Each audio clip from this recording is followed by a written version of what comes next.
বিজেপির শুভেন্দু অধিকারীকে মানুষ ধরে জুতা দিয়ে পিটিয়েছে নন্দীগ্রামে। কারণ উনি মুখ্যমন্ত্রী মমতা ব্যানার্জির বিরুদ্ধে ভারতের সংসদ পার্লিয়ামেন্টে কুরুচিকর মন্তব্য ছাড়ছিল। এমন খবর কিছুগুলো ইউটিউব চ্যানেল বাংলাদেশের পাবলিশ হচ্ছে। বাংলাদেশের লোকেরা খুশির চোটে ফেটে যাচ্ছে, কারণ শুভেন্দু অধিকারী বাংলাদেশের বিরুদ্ধে মোহাম্মদ ইউনূসের আমলে অনেক কঠোর কঠোর ভাষা বলেছে। আমি বাংলাদেশের দুইটা ইউটিউব চ্যানেলে এমন খবর দেখলাম। এটিএন বাংলা একটা বাংলাদেশের বড় নিউজ চ্যানেল, তার ডুপ্লিকেট একটা চ্যানেল আছে, সেই চ্যানেলে এমন খবর পাবলিশ করছে শুভেন্দু অধিকারীকে জুতা দিয়ে পিটিয়েছে।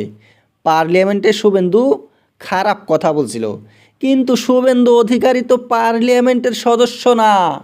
পার্লামেন্টে ঢুকতে হইলে এমপি হতে হবে, এমপি।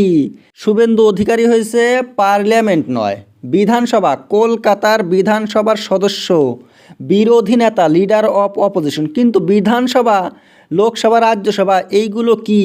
এইগুলো বাংলাদেশের লোকেরা খুব কম বোঝে, জ্ঞান কম, তো ওই জন্য আবল তাবল কথা বলে আলটু ফালটু মিথ্যা খবরগুলো ছড়ায়।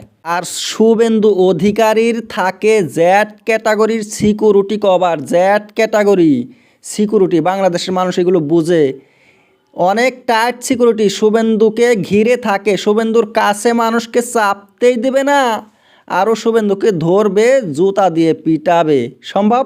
আর শুভেন্দু অধিকারীকে তো এমনি বিজেপির লোক ঘিরে থাকবে নন্দীগ্রামে। আর তাছাড়াও নন্দীগ্রামে শুভেন্দু অধিকারীর ভোট বেশি, বিরোধীদের তৃণমূলের ভোট কম। তাহলে মমতার লোকেরা যদি শুভেন্দুকে ধরে পিটায়, বিজেপির লোকেরা কি ছেড়ে দিবে? আর শুভেন্দুর গায়ে যে জুতার বাড়ি পড়েছে, এমন কোনো পিকচার দুইটা ভিডিওর একটাতেও দেখানো হয় নাই। এই বাংলাদেশের লোকেরা বর্তমান ভারতের বিরুদ্ধে, ভারতের মানুষের বিরুদ্ধে অনেক কিছু বলে।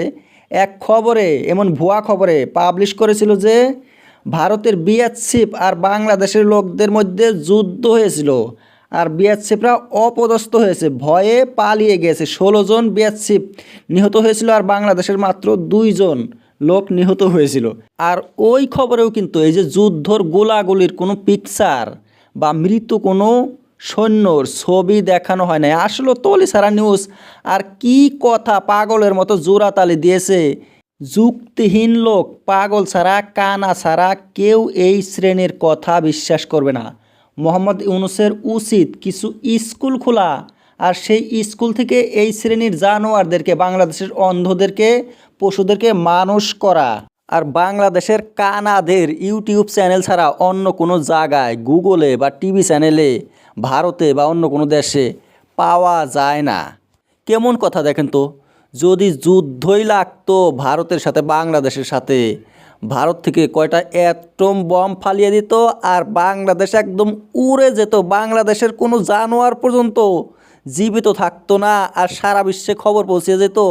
আর বিএসএফ নাকি পালিয়েছে, পাগল কোথাকার। বাংলাদেশের যে বর্তমান রাজনীতি, সেগুলো এই শ্রেণীর খবর পাবলিশ করতে, বানাতে সহায় করছে।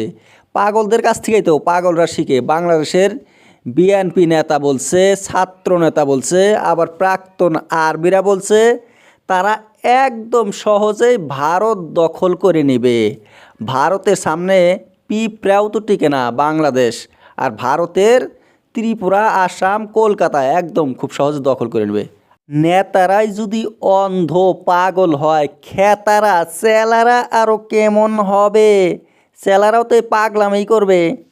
আর এই ইউটিউবারদের যদি নলেজই থাকতো, তাহলে তো সত্যি খবরই অনেক প্রকাশ করতে পারতো, মিথ্যা খবরের দরকারই হইতো না।